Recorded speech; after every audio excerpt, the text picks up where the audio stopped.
about a fundamental aggressive restructuring of your life. I am talking about disappearing for 6 full months. In the rest of this masterclass, I am going to walk you through exactly what it means to disappear. I am going to show you how to sever the anchors holding you back, how to survive the agonizing dopamine withdrawal of the first 30 days, and what happens when you finally emerge on day 181, completely unrecognizable to the people who thought they knew you. If you follow this path, I promise you your financial destiny will be altered forever. But you must be warned, this is the loneliest path you will ever walk. When I tell you that you must disappear, I need you to understand exactly what I mean. I am not telling you to quit your job tomorrow, abandon your family, and move to a cabin in the woods. You still have responsibilities. You still have bills to pay. The disappearance I am talking about is not a physical relocation. It is a psychological vanishing act. You are going to remain in your current physical environment, but you are going to completely detach from the social matrix that is keeping you broke. The first and most critical step of this reset is understanding the ego trap. Most people fail at changing their lives before they even begin, and they fail because of their ego. When the average person decides they want to get rich, or start a business, or get in shape, what is the very first thing they do? They announce it, they go on social media, and they make a grand declaration. They post a picture of themselves at a coffee shop with a laptop, with a caption about the grind. They tell all their friends at the bar about their amazing new business idea. They broadcast their intentions to the entire world. And do you know why they do this? Because the human brain is wired to seek dopamine. When you announce a goal, and people hit the like button, or tell you how proud they are, your brain releases the exact same dopamine as if you had actually achieved the goal. You get the chemical reward of success without having to do any of the grueling, lonely work. And once you get that cheap dopamine hit, your motivation to actually build the business vanishes. You have already received the applause. This is the ego trap, and it is the reason why 99% of people never follow through on their plans. If you want to join the 1%, you must do the exact opposite. You must become a ghost. Rule number 1 of the 6-month reset is absolute silence. Stop announcing your moves. Stop telling your coworkers about your side hustle. Stop posting motivational quotes on your social media. In fact, delete the social media apps from your phone entirely.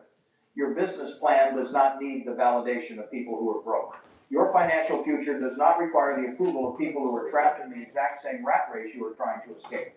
The element of surprise is the most powerful weapon a builder has. When you build in the dark, nobody can criticize your half-finished foundation. Nobody can project their own fears and insecurities onto your ambition. You protect your mental energy by keeping it entirely to yourself. Let them think you are boring. Let them think you have lost your edge. Let them assume whatever they want. Their assumptions do not pay your mortgage, and their opinions do not build your wealth. Now, you might be asking, why exactly 6 months? Why not 30 days? Why not a year? 30 days is a diet. 30 days is a temporary sprint. It is long enough to lose a few pounds, but it is completely insufficient to change the financial trajectory of your life. On the other hand, a year is too long for the human mind to conceptualize when making a radical behavioral shift. You will lose urgency. 6 months is the perfect scientifically backed window. It is exactly 180 days. From a biological standpoint, it takes roughly 6 months to completely rewire the neural pathways in your brain. It takes 6 months to physically break your dopamine addiction to the constant stimulation of your smartphone and replace it with the slow, deep satisfaction of focused work. Furthermore, 6 months is the exact amount of time required to go from absolute zero to highly competent in any high-income skill. Whether you are learning to read financial statements, learning to write code, mastering digital marketing, or analyzing real estate markets, 180 days of deep, uninterrupted evening focus will put you in the top 10% of that field. But the most important reason for the 6-month timeline is the law of compounding. Compounding is the 8th wonder of the world. It is how Berkshire Hathaway grew into a billion-dollar empire, but compounding does not just apply to money, it applies to effort. During the first 2 months of your disappearance, you are going to put in massive amounts of work, and you are going to see absolutely zero results. You will read books, you will study markets, you will build prototypes, and your bank account will not move a single inch. This is where the weak people quit. They expect linear returns. But in month 3, you will notice a shift in your understanding. In month 4, you might see your first small financial return. And by month 6, the snowball begins to roll under its own massive weight. The skills you have stacked on top of each other begin to generate exponential value. But you will never reach month 6 if you do not fiercely protect your environment. Which brings us to the most painful and most necessary part of this entire process. You cannot take everyone with you to the top. If you want to survive the 6-month reset, you are going to have to make some brutal decisions about the people standing right next to you. There is a universal law of human behavior that you cannot escape, no matter how disciplined you think you are. You are the exact average of the 5 people you spend the most time with. You will earn the average of their incomes. You will possess the average of their ambition, and you will adopt the average of their excuses. If you surround yourself with 5 people who are broke, complaining, and terrified of taking risks, I absolutely guarantee that you will be the 6th. This brings us to the 3rd and easily the most painful phase of your 6-month reset. The brutal audit. If you are going to disappear and build your financial foundation, you cannot drag your current social circle into the laboratory with you. Imagine that your ambition, your intellect, and your work ethic are the engine of a massive ship. You can build the most powerful engine in the world, but if the anchor is firmly dropped at the bottom of the ocean, that ship is not moving a single inch. Your toxic habits are not your only anchors. The people you spend your time with are the heaviest anchors of all. When you begin this 6-month reset, you are going to encounter 3 specific types of anchors. You must learn to identify them immediately. The first anchor is the Friday night friend. This is the person who only values you for your ability to entertain them. When you tell this person that you cannot go out drinking on Friday night because you are staying home to read a financial report or write code, they will not support you. They will try to make you feel guilty. They will say things like, "You have changed. You don't know how to have fun anymore. You are taking life too seriously." You must understand that they are not saying this because they miss your company. They are saying this because your sudden display of discipline makes them feel incredibly guilty about their own laziness. They need you to be at the bar with them, wasting your time and your money, so they don't have to face the reality of their own wasted potential. The second anchor is the complainer. This person is a professional victim. Every time you speak to them, they drain your energy by complaining about the economy, complaining about their boss, complaining about the government, and complaining about how unfair the world is. They consume negativity and they exhale defeat. If you allow the complainer into your inner circle during your 6-month reset, their pessimistic worldview will slowly infect your mindset. You cannot build a billion-dollar holding company if you are constantly listening to someone tell you that the sky is falling. The third anchor is the most dangerous because it is usually someone who genuinely loves you. I call this anchor the safe path relative. This could be a parent, a sibling, or a spouse. Out of genuine fear for your safety, they will try to pull you back into the matrix. When you take a risk, or when you sacrifice your free time to build an asset, they will tell you to be realistic. They will tell you to just get a secure job, keep your head down, and wait for retirement. Their intentions are good, but their advice is absolutely lethal to your freedom. My brilliant partner, Charlie Munger, had a very specific, ruthless rule when it came to dealing with anchors. Charlie said, if you identify a toxic person in your life, you must cut them out immediately, and you must do it without a single apology. Now, this sounds incredibly harsh. Society tells you that you must be accommodating, that you must be loyal to your childhood friends, even if they are dragging you down. But let me ask you a question. How can you possibly help anyone else if you yourself are drowning? You cannot pull a drowning man out of the quicksand if you are standing right in the middle of it with him. You have to get to solid ground first. For the next 6 months, you are going to have to become deeply, unapologetically selfish. You have to protect your time, your energy, and your focus with the ferocity of a guard dog. You are going to have to stop answering certain text messages. You are going to have to decline wedding invitations. You are going to have to miss the holiday parties. You must look at your phone right now. Look at the last 5 people you texted and ask yourself a brutal question.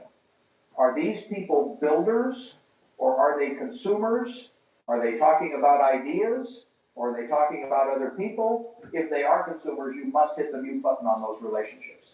If you do not have the courage to cut the anchors, Your 6-month reset will completely fail by week 3. The gravity of your old life will pull you back in. But if you do have the courage to create that boundary, you are going to experience something terrifying. Once the noise of the crowd is gone and the anchors are cut, you will be left completely alone. And that is when the real agony begins.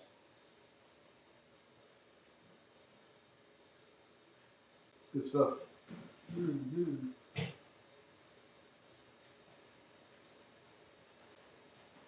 Most motivational speakers will tell you that the moment you decide to change your life, you will feel a massive surge of empowering energy.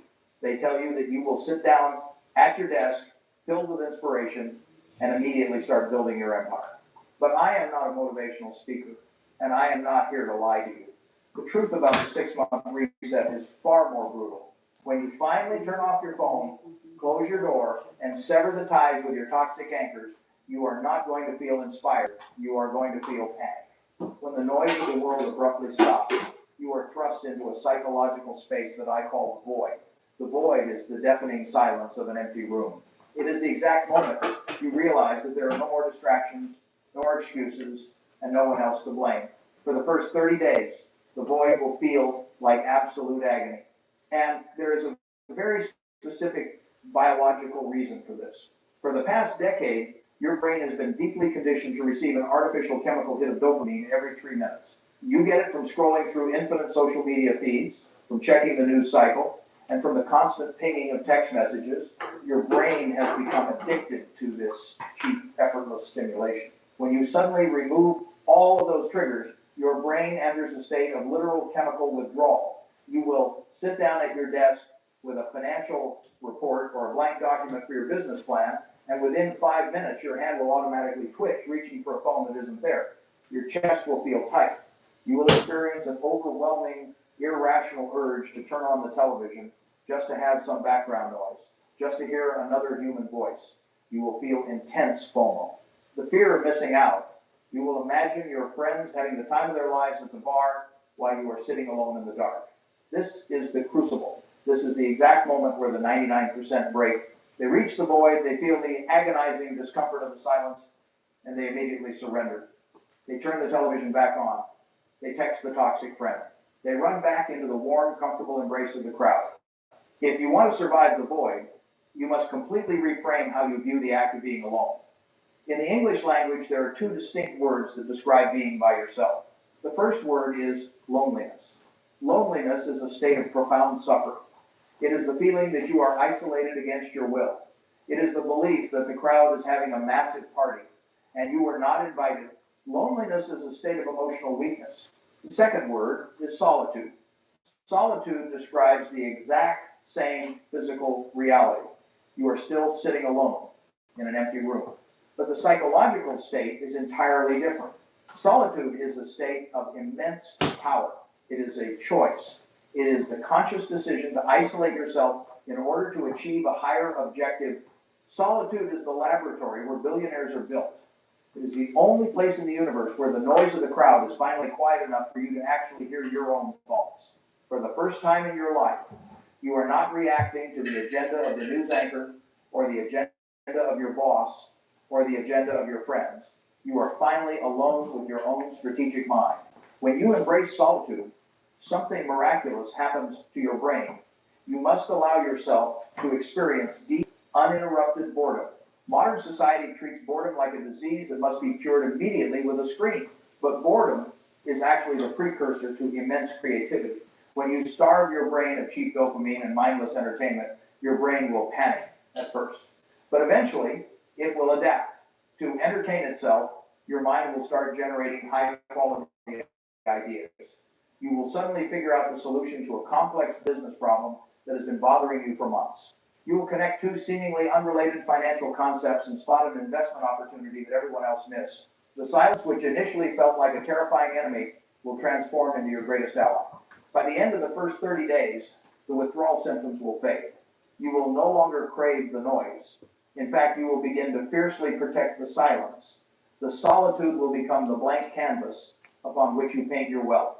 You will stop feeling like a victim of isolation, and you will start feeling like the architect of your own destiny.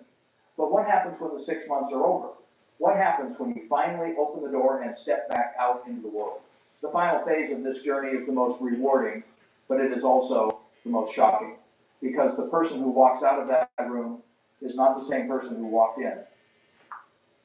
When you successfully navigate the agonizing withdrawal of the first 30 days, and you fiercely protect your solitude from the anchors trying to pull you down, you will eventually cross the threshold into month 4. And it is here in the second half of your disappearance that you will witness the most powerful force in the universe, the magic of compounding.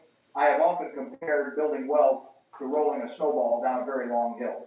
During the first 3 months of your reset, you are not rolling the snowball down the hill. You are standing at the bottom, packing the snow together with your bare hands and pushing a massive, heavy boulder up a very steep incline. It is exhausting, backbreaking work, and it feels like you are making absolutely no progress. But in month 4, you finally reach the crest of the hill. The resistance suddenly disappears. The neural pathways in your brain have successfully rewired themselves. The deep, focused work that used to require immense willpower now feels entirely automatic. Reading a dense financial report that used to take you 4 hours now takes you 40 minutes.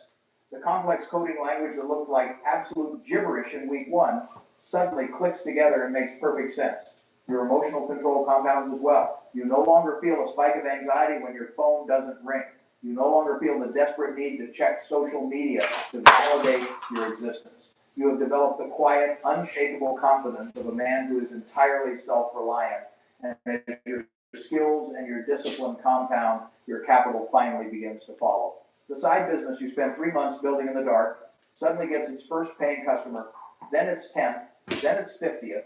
The snowball is finally rolling down the hill, gathering mass and speed with every passing day. And then the calendar turns. You wake up on day 181. The 6 months are over. You stand in front of the mirror, and while your physical face might look exactly the same, the aura you project is completely different. You have done what 99% of the human population will never have the discipline to do. You have mastered your own mind. Now the time has come for re-entry. You decide to accept an invitation to dinner with your old circle of friends, the Friday night friends, the complainers, the people you had to put on mute to survive the reset. You sit down at the table, and within 5 minutes, you will experience a profound, shocking realization. They will start talking, they will complain about their terrible bosses, they will gossip about celebrities, they will make the exact same excuses for their financial failures that they were making 6 months ago. And as you listen to them, you will feel an overwhelming sense of distance. You will realize that you don't fit in anymore. Their jokes will not seem funny. Their problems will seem entirely trivial, because you now possess the mindset to know that their problems are completely self-inflicted. Many people view this moment of realization as a tragedy. They feel a deep sense of grief, thinking that they have lost their friends. But I am here to tell you, from the perspective of a man who has lived almost a century, that this is not a tragedy. It is the greatest victory of your life. You have not friends. You have simply outgrown the matrix. You have graduated. You cannot expect a high school student to understand the curriculum of a university professor, and you cannot expect consumers to understand the mindset of a builder. You will leave that dinner table, and you will walk out into the night feeling lighter than you have ever felt in your entire life. You are free. You are no longer bound by the gravity of the crowd. You have built the skills, the discipline, and the foundation to spend the rest of your life answering to no one but yourself. So, as we bring this masterclass to a close, my final message to you is very simple. I am not asking you to buy a course. I am not asking you to invest in a specific stock. I am asking you to buy back your own life. Do not wait for the new year. Do not wait for Monday. The reset begins tonight. Look at your calendar and cancel your weekend plans. Pick up your smartphone and delete the applications that are stealing your future. Say no to the people who are anchoring you to mediocrity. Embrace the void. Fall in love with the silence. Disappear into the darkness. Put your head down and do the work. And 6 months from now, when you finally emerge, you won't need to announce your success to anyone. Your results will make all the noise for you. Thank you for listening. I will see you on the other side. There is a set of money rules that almost every middle-class family follows. You have heard them your entire life. Your parents taught them to you. Your teachers repeated them. Your financial advisor printed them on a glossy brochure. And every single one of these rules was designed not to make you wealthy, but to keep you exactly where you are. Work hard, save money, buy a house, avoid debt, diversify your investments, follow expert advice, play it safe. These are not wealth-building principles. These are the operating instructions for a system that needs you to stay productive, stay obedient, and stay poor just enough to keep working until you are 67 years old. I know this sounds harsh. I know it contradicts everything you have been told since childhood, but I am 95 years old. I have $140 billion, and I did not accumulate a single dollar by following those rules. Say that. Not one. Wow. Tonight, I'm going to walk you through 7 money rules that are actively keeping you poor. Not rules you are breaking, rules you are following. That is what makes this so dangerous. You are doing exactly what you were told, and that is precisely why it is not working. First money rule that keeps you poor work it out like is you the working most out safety your one of body. all. Work It harder, was put like, in so the hours, you, grind, when hustle, the people harder you run work, around here the like, more you earn. they losing The more their you work, the mind, richer you will they become. start reading, This sounds so they start logical, educating questioning, themselves, they it feels start almost using the immoral. muscle. How dare you suggest that hard work does not lead That's to why wealth? it sound like that. Except it does not. Not only he And sounding deep like down, that at you 95, already he know like, this. I'm gonna get Think out. about the hardest working people you've ever seen in your life. The construction worker who gets up at 4 in the morning and destroys his body for 12 hours a day. The It's the single mother 1%, working 2 jobs back to back, sleeping 4 hours a night, surviving on coffee and willpower. That's crazy. The factory line worker who has not missed a shift in 23 years. Are these people lazy? Amen. Absolutely not. These are some of the hardest working human beings on the planet. And most of them will never be wealthy. Not because they lack effort, because effort by itself is worthless. Here is what I learned when I was 14 years old, delivering newspapers in Omaha, Nebraska. I was making about 35 cents an hour. I could have worked twice as hard, delivered newspapers faster, taken on a second route, worked weekends, and I still would have been making 35 cents an hour. Because the value was not in my effort, it was in the system. What changed everything was when I took the money from that paper route and bought a pinball machine with my friend. We placed it in a barber shop. That single machine earned $50 in the first week, without me delivering a single newspaper, without me working a single hour. The machine worked. I collected it. That was the day I understood something that 99% of the population never learns. You do not get rich by working hard. You get rich by building systems that work hard for you. A business, an investment, an asset that generates income whether you show up or not. The moment you decouple your income from your time, everything changes. Until then, you are a hamster on a wheel running faster and faster, but never actually moving forward. The second money rule that keeps you poor is the most emotionally charged myth in America. Buy a house. It is your greatest investment. It is the American dream. You are throwing money away on rent. Build equity.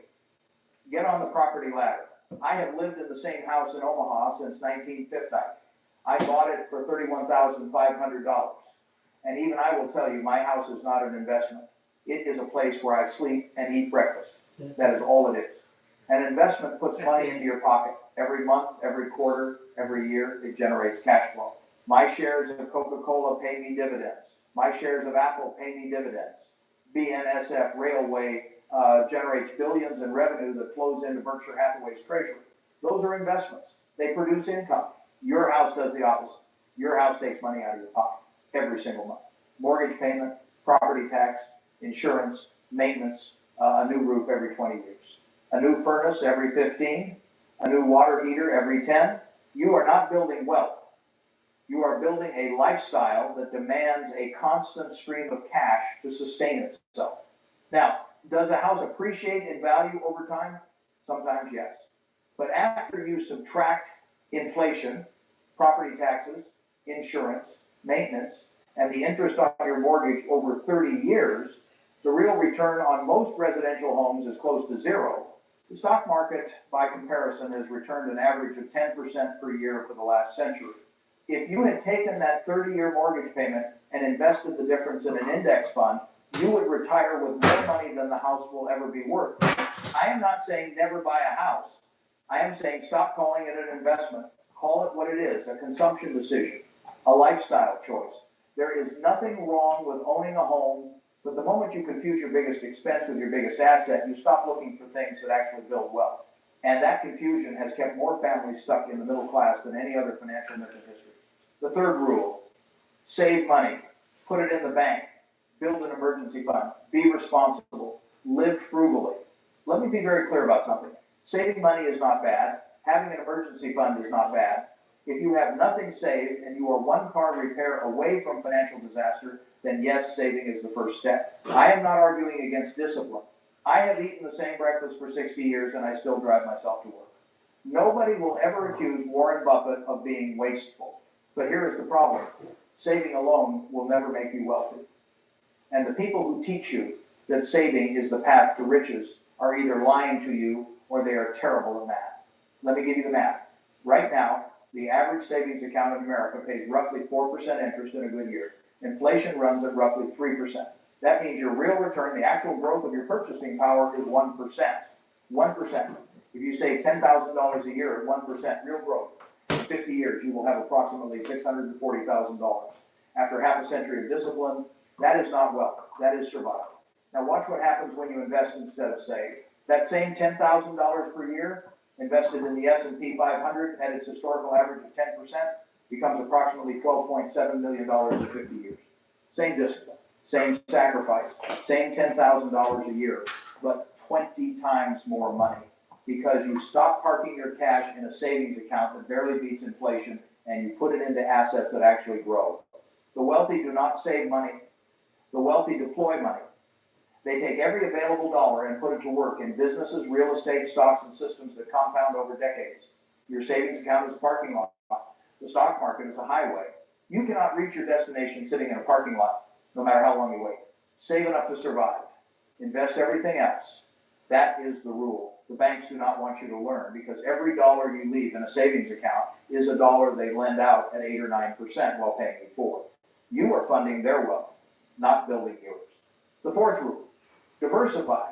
Do not put all your eggs in one basket. Spread your money across 20, 30, 40 different stocks. Buy bonds, buy commodities, buy international funds, buy crypto, buy a little bit of everything, just in case.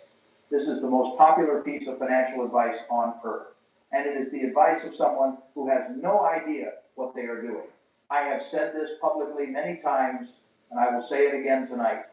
Diversification is protection against ignorance. It makes very little sense if you know what you are doing. Let me explain what I mean. When you buy 40 different stocks, you are admitting something profound. You are admitting that you do not understand any single one of those 40 companies well enough to bet big on it. You are saying, I have no idea which of these will win, so I am going to buy all of them and hope for the best. That is not a strategy. That is a confession. Look at how I built Berkshire Hathaway. At various points in my career, I had more than 40% of my entire net worth in a single company. American Express, Coca-Cola, Apple. When I understood a business deeply, when I knew its moat, its management, its competitive position, its cash flow, I did not buy a little bit. I bought a lot. Because conviction without concentration is just noise. When I invested in Apple, I did not buy a small position and hide it among 50 other holdings. I made it the single largest position in Berkshire's portfolio, over $150 billion in one company, because I understood it. I trusted the analysis, and I had the courage to act on that understanding. Now, I must be honest with you. If you are just beginning your investing journey and you genuinely do not have the time or the inclination to study businesses deeply, then yes, buy an index fund. I have recommended the SU0026P500 index fund many times, but understand what you are doing. You are accepting average returns because you are choosing not to do the work. There is no shame in that. But do not pretend that diversification is a winning strategy. It is a survival strategy. The people who build generational wealth make concentrated bets on things they understand deeply. That is the difference. The fifth rule that keeps you poor: listen to the experts, hire a financial advisor, follow the analysts, watch the financial news, read the predictions. I want to tell you something that the financial industry desperately does not want you to hear. The vast majority of financial professionals cannot beat a simple index fund. Not over 1 year, not over 5 years, and certainly not over 20 years. Study after study has proven this. More than 85% of actively managed funds underperform the S&P 500 over any 15-year period. 85%, which means that 85% of the experts you are paying through fees, commissions, and management charges are literally making you less money than if you had done nothing. Less than a roll-up, less than a spreadsheet, less than a $20 rate index fund. And here is the part that should make you furious. They still collect their fees whether they beat the market or not. Your financial advisor earns 1% of your assets under management per year. That sounds small, right? 1%. Except over 30 years, that 1% fee consumes nearly 30% of your total returns. You gave away almost a third of your wealth to someone who statistically did worse than a coin flip. Charlie Munger once said something that I think about constantly. He said, show me the incentive and I will show you the outcome. Your financial advisor is incentivized to keep your money under management, not to grow it as fast as possible, not to teach you, not to make you independent, but to keep you dependent. Because the moment you learn to invest on your own, they lose a client. The rule is simple. Stop outsourcing your financial future to people whose income depends on your ignorance. Read, study, learn. It will take you a few hundred hours to understand the basics of value investing. A few hundred hours to save yourself hundreds of thousands of dollars in fees over your lifetime. There is no better return on investment than educating yourself. The sixth rule, avoid debt at all costs. Debt is dangerous. Debt is evil. Pay off your credit cards. Pay off your student loans. Pay off your mortgage early. Never borrow money for anything. Here is the truth about debt that nobody taught you. There are two kinds of debt, and confusing them is one of the most expensive mistakes the middle class makes. The first kind is consumer debt, credit cards, car payments, financing a vacation, borrowing money to buy things that lose value the moment you swipe the card. This kind of debt is financial poison. It is a slow death. It is paying 18 or 20% interest to own things that are worth less every single day. This kind of debt you should avoid like the plague. But there is a second kind of debt, productive debt. Debt that buys assets, debt that generates income greater than its cost. And this kind of debt is one of the most powerful wealth-building tools in history. When I acquired Burlington Northern Santa Fe Railway in 2009, I used $26 billion in cash and stock. But Berkshire Hathaway itself operates with enormous amounts of what I call float money from insurance premiums that I get to invest before claims are paid. That float is essentially free borrowed money, other people's capital deployed by me, generating returns that belong to my shareholders. That is productive debt. That is leverage working in your favor. Real estate investors understand this instinctively. You buy a rental property for $200,000. You put $40,000 down and borrow $160,000 from the bank at 6%. The rental income covers the mortgage, the taxes, and the insurance. And every month your tenants are paying down your debt while the property appreciates. In 10 years, you own a property worth $300,000 and somebody else paid for most of it. You use debt as a tool, not as a crutch. Yeah. The middle class avoids all debt because they were taught to fear it. The wealthy use strategic debt because they were taught to understand it. Fear is not a financial strategy. Understanding is. The seventh and final money rule that keeps you poor. Play it safe. Do not take risks. Choose the stable job. Choose the guaranteed pension. Choose the savings account over the stock market. Choose certainty over possibility. This is the rule that quietly destroys more lives than any other. Not because safety is bad, but because the people who follow this rule do not understand what risk actually means. Most people think risk means the chance of losing money. But that is only one kind of risk, and it is not even the most dangerous kind. The most dangerous kind of risk is the risk of doing nothing. The risk of standing still while inflation slowly, invisibly, relentlessly erodes everything you have. The risk of staying in a job you hate for 30 years because it feels safe. The risk of never starting that business, never buying that investment, never taking that chance, and arriving at 65 years old with nothing but regret and attention that barely covers your birthday. I will tell you a story. In 1951, I discovered that my hero, Benjamin Graham, was chairman of the board of a small insurance company called Geico. I took a train from New York to Washington, D.C. on Saturday with no appointment. The building was closed. I banged on the door until a janitor let me in. A man named Lorimer Davidson, who later became CEO, sat with me for 4 hours and explained the insurance business. I went home and put 75% of my entire net worth into Geico stock. 75%. I was 20 years old. Every conventional advisor would have called me insane. That is not diversified. That is not safe. That is reckless. That single decision shaped the trajectory of my entire life. Geico became the foundation of my understanding of the insurance business. Decades later, I bought the entire company. And today it generates billions of dollars a year for Berkshire Hathaway. What if I had played it safe? What if I had listened to the people who told me to spread my money across 10 different stocks and not bet too big on anything? I would have earned an average return. I would have lived an average life. I would have been an average man from Omaha who nobody remembers. The real risk is not losing money. The real risk is living your entire life inside boundaries that someone else drew for you.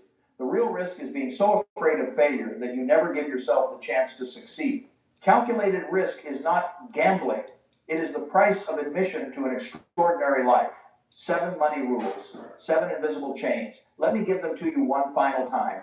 Rule 1, work hard and you will get rich. Wrong. Build systems that work for you.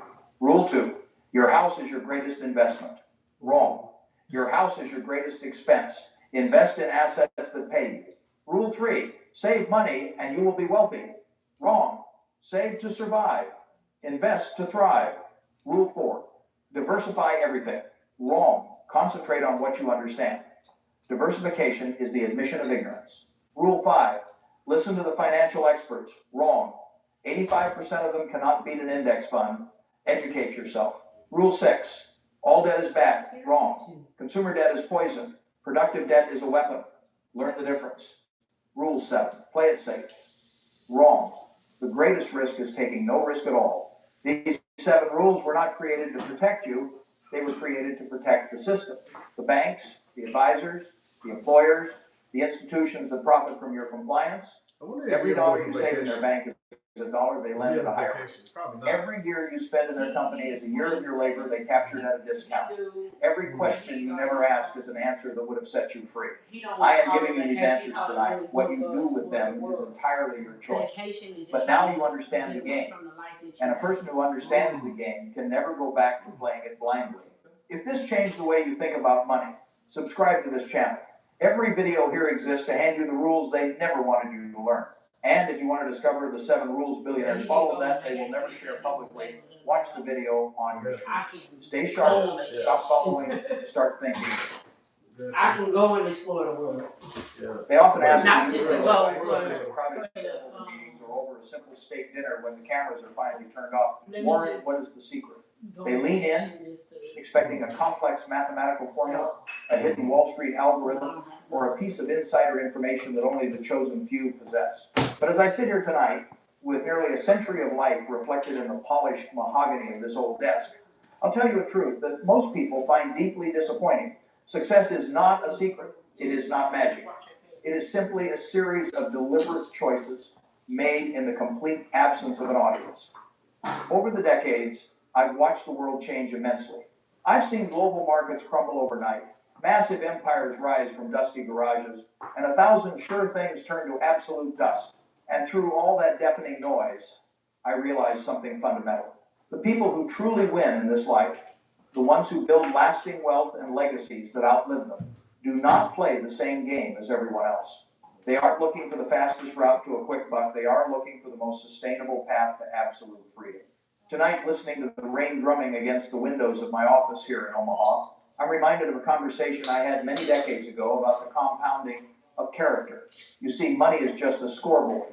The real game is played entirely in the mind and the heart. I have distilled everything I've learned, every triumph, and every bruising, painful failure into 7 fundamental rules for ultimate success. These aren't just tips for your stock portfolio. They are the bedrock for a life of true wealth. Most will hear these words and immediately go back to their daily distractions. But you're still here. And that tells me you are finally ready to listen. Let's begin with the very first rule, the one that definitively separates the leaders from the blind followers. It's about where you look for your validation. Let's talk about the inner scorecard. Imagine you have a choice. You can be the world's best lover, but everyone thinks you're the worst. Or you can be the world's worst lover, but everyone thinks you're the best. Which do you choose? That simple question defines exactly how you will live your life. Most people out there are entirely obsessed with the outer scorecard. They buy things they do not need, with money they do not have, simply to impress people they do not even like. They desperately want the applause of the crowd, but the crowd is fickle. The crowd does not pay your bills, and the crowd certainly won't be there holding your hand when you are facing your darkest, most difficult moments. True wealth the kind of wealth that lets you sleep perfectly soundly at night, comes only from an inner scorecard. It means having standards for yourself that are infinitely higher than what the world expects of you. When you make a decision, whether it is a stock investment, a complex business deal, or even choosing a life partner, you must ask yourself one critical question. Does this align with my deep, unshakable truth?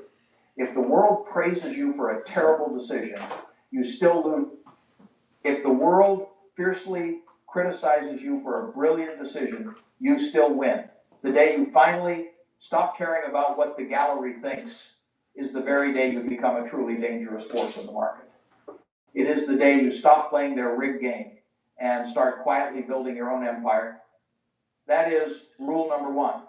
Master yourself, ignore the noise of the crowd, and always keep your own score. Let's move to the second rule. The art of absolute subtraction.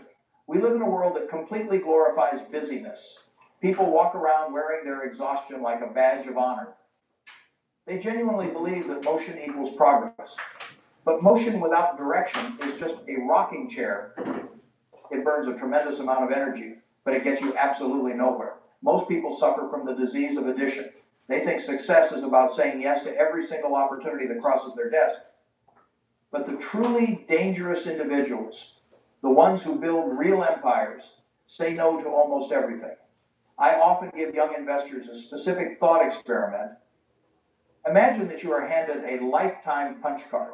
This card only has 20 slots on it. Every time you make a major financial or career decision, you punch a hole in the card. But here is the catch. Once you punch all 20 holes, your card is confiscated and you are forbidden from making any more decisions for the rest of your life. If you knew you only had 20 bullets for your entire time on this earth, you would not swing at every pitch. You would become incredibly, brutally patient. You would wait for the absolute perfect opportunity. And when it finally arrives, you would bet heavily. You see, your biggest enemies in life are not the bad ideas. You are smart enough to avoid those. Your absolute biggest enemies are the good ideas. The project that is mildly interesting, the side hustle that pays a little bit of money, these good ideas are incredibly seductive, but they drain your cognitive bandwidth and they leave you with absolutely no energy for when the truly great idea finally appears. Every time you say yes to a merely good idea, you are silently murdering a great one. You must become a ruthless assassin of your own distractions. Guard your punch card with your life. Rule number 3, the absolute necessity of emotional detachment. Let us start with a very brutal biological reality. As a human being, you are biologically wired to fail at building wealth. Your brain did not evolve for the modern financial system. It evolved in the Stone Age. For tens of thousands of years, human survival depended entirely on the herd mentality. If you were walking in the jungle and suddenly your tribe started running in terror, you did not stop to analyze the situation. You did not ask to see a data sheet. You ran. Because if you stopped to calculate the probabilities, you were eaten. Fear and social conformity kept your ancestors alive. But in the modern game of wealth, the exact opposite is true. Following the crowd in the financial markets guarantees absolute mediocrity and often total ruin. When I was a young man, my mentor Benjamin Graham taught me an allegory that completely rewired my brain. He told me to imagine that I own a fraction of a business and I have a partner named Mr. Market. Mr. Market is a very obliging partner. Every single day, he comes to your door and names a price at which he will buy your share or sell you his. But there is a catch. Mr. Market has a severe psychological disorder. He is an extreme manic depressive. Some days he is incredibly euphoric. He sees nothing but endless economic miracles and he names a ridiculously high price. Other days he is deeply depressed. He sees only disaster, political chaos, and total collapse. So he offers to sell you his share for a microscopic fraction of its actual worth. Here is the ultimate test of your rationality. Mr. Market is not there to guide you. He is there to serve you. His pocketbook is your opportunity, but his mood swings are not your instructions. Most people let Mr. Market dictate their emotions. When he is manic, They feel intense envy and buy at the absolute peak. When he is depressed, they feel intense panic and sell their life savings at the exact bottom. You have probably heard the quote, be fearful when others are greedy, and be greedy when others are fearful. People nod their heads and think they understand it, but they do not understand the sheer psychological agony required to actually execute, to step forward and buy when the television anchors are screaming that the financial system is collapsing. Requires you to become a cold, calculating machine. You must build an absolute fortress around your mind. You must consciously disconnect your ego and your adrenaline from the flashing red numbers on the screen. Look at the balance sheet. Calculate the intrinsic value. If the value is there and the price is absurdly low, you strike. If it is not, you do absolutely nothing. Master your primitive brain, or it will absolutely master you. Let's discuss the next rule.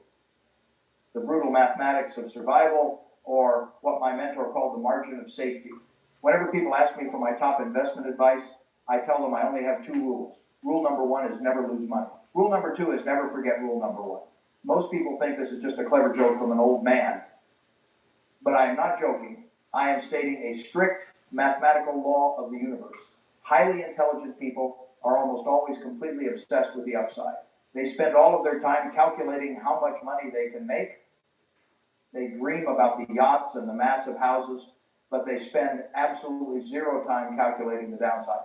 Let me explain the terrifying math of destruction. If you have $100,000 and you lose 50% of it, you do not need to make 50% to get it back. You must make 100% just to break even. You have to work twice as hard and take twice as much risk just to get back to the absolute starting line. Once you fall into a deep mathematical hole, the walls become almost impossible to climb. This is exactly why my partner Charlie and I focus our entire lives on avoiding stupidity rather than actively seeking brilliance.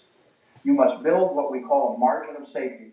When an engineer builds a bridge and he knows that a 10,000-pound truck will drive across it every single day, he does not build a bridge that can hold exactly 10,000 pounds. If he does, the bridge will eventually collapse from a sudden storm or heavy traffic. Instead, he builds a bridge that can easily hold 30,000 pounds. That extra strength is the margin of safety. You must build your entire financial life exactly the same way. Do not borrow heavily to buy volatile stocks. Do not build a lifestyle that requires your absolute maximum income just to survive. You must intentionally leave room for bad luck, for human error, and for the unpredictable chaos of the world. The ultimate winner in this game is not the person who drives the fastest.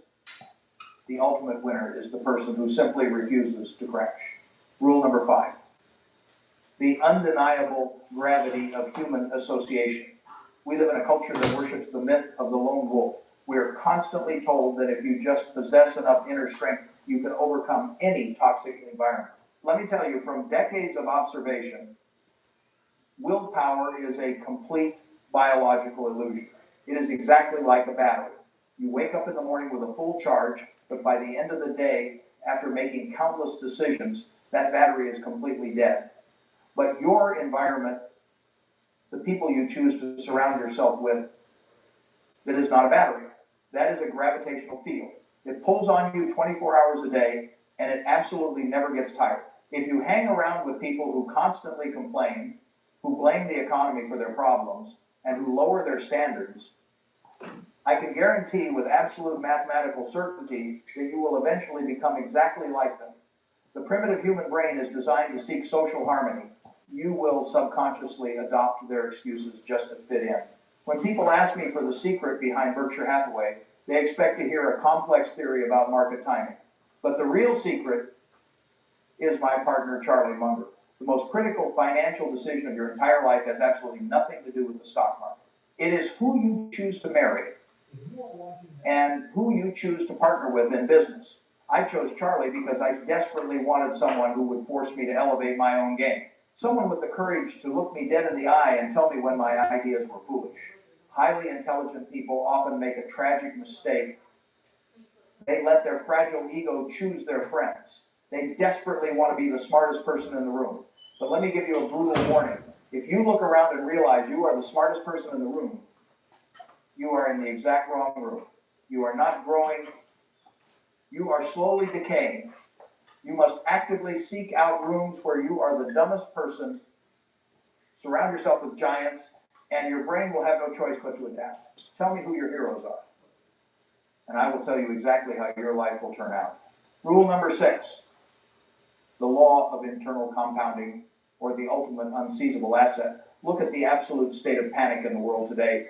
People are terrified of inflation wiping out their savings. They are terrified of the government. They are terrified of artificial intelligence, making them completely obsolete. So what do? They frantically try to build a wall of physical assets. They buy speculative real estate, volatile cryptocurrencies, and gold, desperately trying to protect themselves from an unpredictable future. But they are missing the most fundamental law of economics. Every physical asset you own can be taken from you. Real estate can be heavily taxed. Currency can be inflated until it is absolutely worthless. A business you spent 20 years building can be destroyed by a new technology in a matter of months. There is only one investment in the entire universe that is completely immune to inflation, immune to taxation, and immune to stock market crashes. That investment is your own mind. When I was a young man, my immense intellectual engine was completely trapped inside my head. I was absolutely terrified of public speaking. But I realized that if I could not articulate my ideas, my value in the marketplace was essentially zero. You can have the greatest brain in the world, but if you cannot communicate it, it is like winking at someone in complete darkness. Nothing happens. I spent $100 on a Dale Carnegie speaking course. It did not pay me a 10% return. It paid me millions of percent over my lifetime. You must turn your brain into a compounding machine. People want a magic pill, a shortcut to become a genius overnight. But knowledge does not work like that. It builds up exactly like compound interest. The fact you learn today connects with a mental model you learned 10 years ago, forming an invisible, unstoppable intellectual force. When the next major economic crisis hits, and the masses are panicking in the streets, your bank account might temporarily shrink, but your internal value will remain completely untouched. No one can ever tax your intellect. You will walk right through the fire and come out infinitely stronger. Let's arrive at the final rule. The ultimate measure of a life well lived. I call this the rocking chair test. I have lived for over 9 decades. I have made more money than anyone could reasonably spend in 1,000 lifetimes. Because of my position, I have sat at tables with some of the wealthiest and most powerful people on the face of the earth. I've seen men who own fleets of private jets and men who have their names plastered on the sides of giant skyscrapers. Oh, that's your phone? No. Oh, no, that was the Oh, that was him. Oh, yeah. Thank you so much. Thank you so much. You said Zelda money. Zelda money. I got her.